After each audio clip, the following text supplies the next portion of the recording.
Yogyakarta sebagai bentuk apresiasi atas dukungan dan komitmen dalam pembentukan pos bantuan hukum di Provinsi Daerah Istimewa Yogyakarta. Untuk Bupati dan Wali Kota dimohon untuk dapat mengambil tempat. Yang pertama, Bupati Kabupaten Sleman.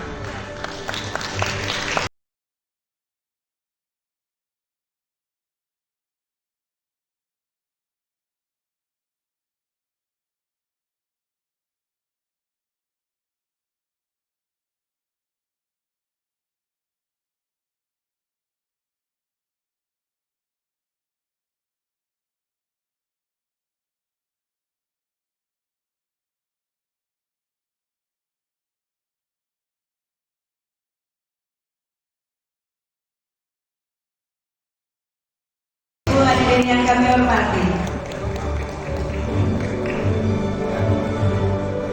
Bapak Ibu yang berbahagia, selanjutnya marilah kita saksikan bersama peresmian Pos Bantuan Hukum Daerah Istimewa Yogyakarta.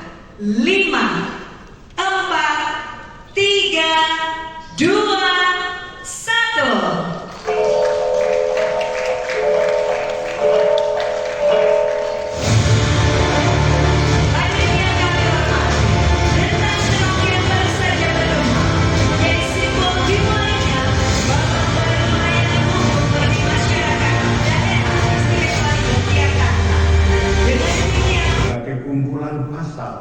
Dan sanksi.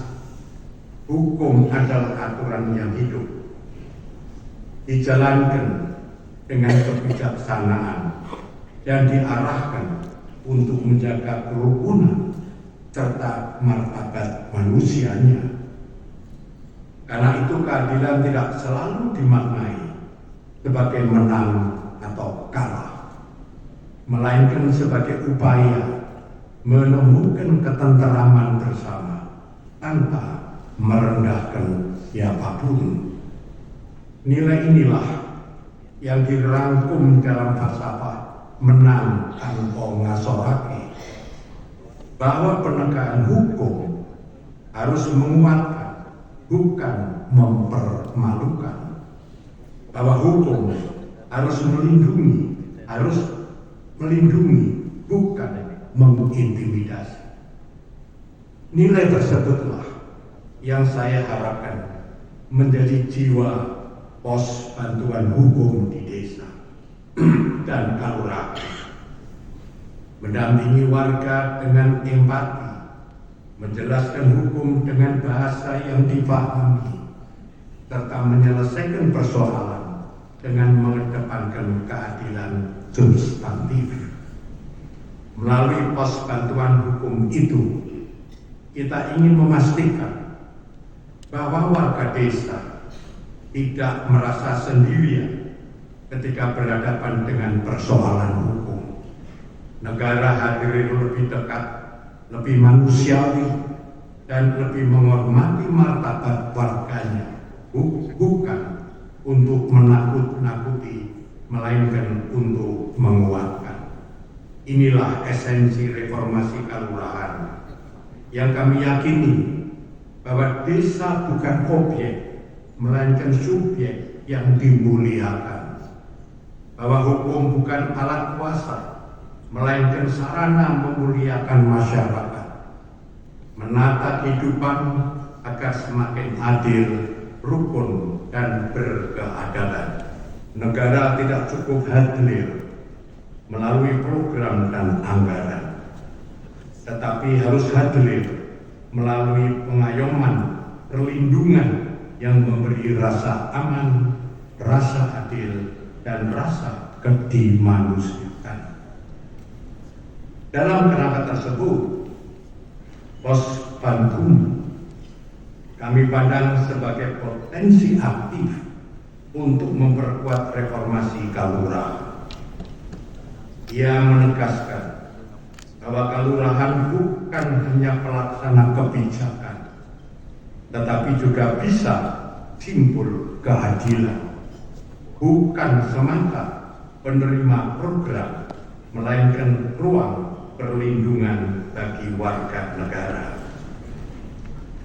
Bapak Menteri dan hadirin sekalian, peranan yang sangat penting dalam menjamin hak atas akses keadilan bagi seluruh warga negara tanpa memandang latar belakang ekonomi, sosial, maupun geografis.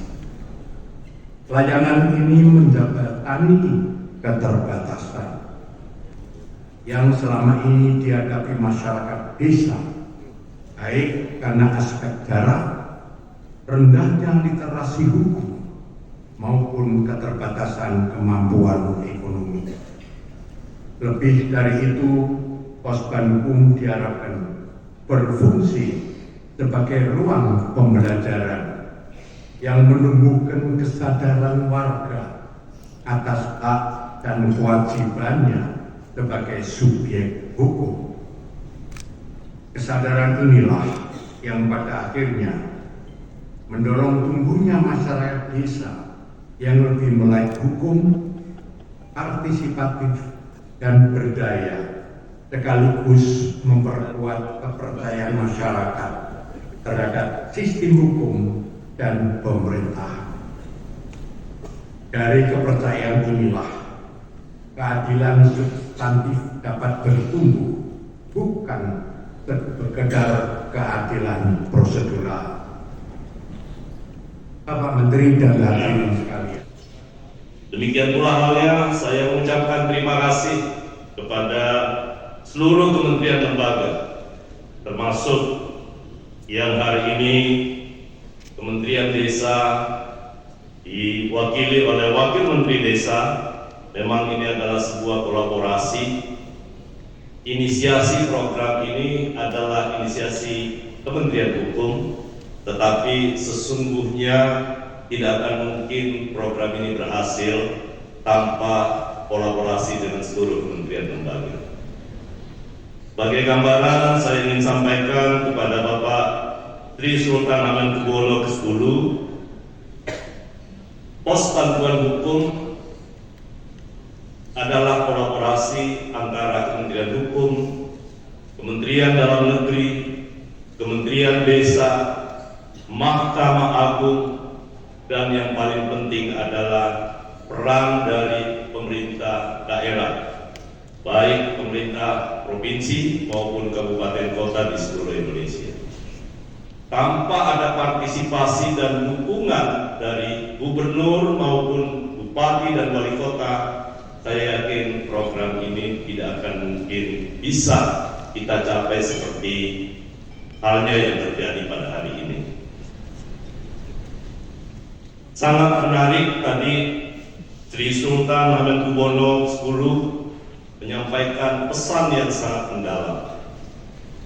Ada 3 hal yang saya garis bawahi. Yang pertama, ada falsafah Jawa, bagaimana melahirkan sebuah keadilan yang substantif, bukan semata-mata keadilan yang prosedural.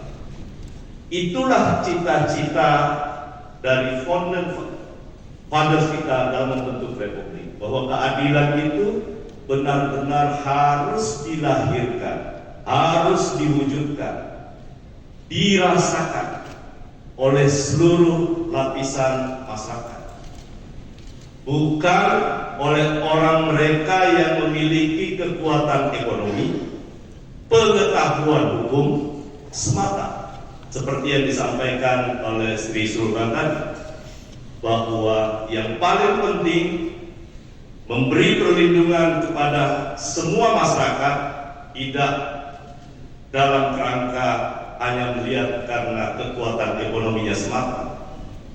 Ini adalah paduan bagaimana mekanisme sebuah reformasi birokrasi yang tadi disampaikan oleh Sri Sultan, terutama menyangkut soal reformasi birokrasi di tingkat kelurahan Provinsi Daerah Istimewa Yogyakarta. Ini selaras dengan cita-cita Bapak Presiden Prabowo Subianto yang kami terjemahkan di dalam pembentukan Pos Bantuan Hukum. Presiden selalu menyatakan bahwa akses keadilan itu tidak boleh hanya dinikmati oleh golongan-golongan tertentu. Keadilan itu ada di dalam sanubari setiap warga negara. Keadilan itu harus dirasakan oleh semua lapisan warga negara, termasuk di dalamnya adalah terkait dengan bagaimana memberi akses keadilan lewat satuan pemerintahan terkecil di wilayah negara Kesatuan Republik Indonesia, yakni desa dan kelurahan. Insya Allah pada tanggal rencananya mudah-mudahan Bapak Presiden di tanggal 1 April yang akan datang akan meresmikan pos bantuan hukum secara nasional, dan bagi Kementerian Hukum ini adalah alat atau tools untuk menilai kinerja terutama kepala kantor wilayah dan seluruh pegawai di kementerian di kantor wilayah. Karena benar untuk melakukan satu terobosan yang sangat bersejarah dalam hal penataan ataupun reformasi birokrasi. Kami lagi melakukan sebuah transformasi digital sehingga hampir nanti di tanggal 1 Januari insya Allah seluruh layanan Kementerian Hukum tidak ada satupun yang tidak dilakukan dengan lewat digitalisasi. Telah dilaksanakan pelatihan paralegal dengan total peserta 251 yang dilaksanakan bekerja sama dengan OPH pada tahun 2020. Jadi kami menyampaikan bahwa pada tanggal 24 Januari yang lalu Kementerian Desa Pembangunan Tertinggal bersama Kementerian Hukum Republik Indonesia telah menandatangani nota kesepakatan atau Memorandum of Understanding atau MOU tentang pembinaan hukum di desa dan di daerah tertinggal. Melalui MOU tersebut, Kementerian Desa dan Pembangunan Tertinggal turut berperan aktif dalam mendukung terbentuknya pos bantuan hukum di berbagai wilayah provinsi Indonesia. Hal ini menunjukkan komitmen dalam memberikan dukungan kepada aparatur desa dan masyarakat desa untuk memperoleh kepastian hukum serta akses bantuan hukum secara pro bono tanpa biaya.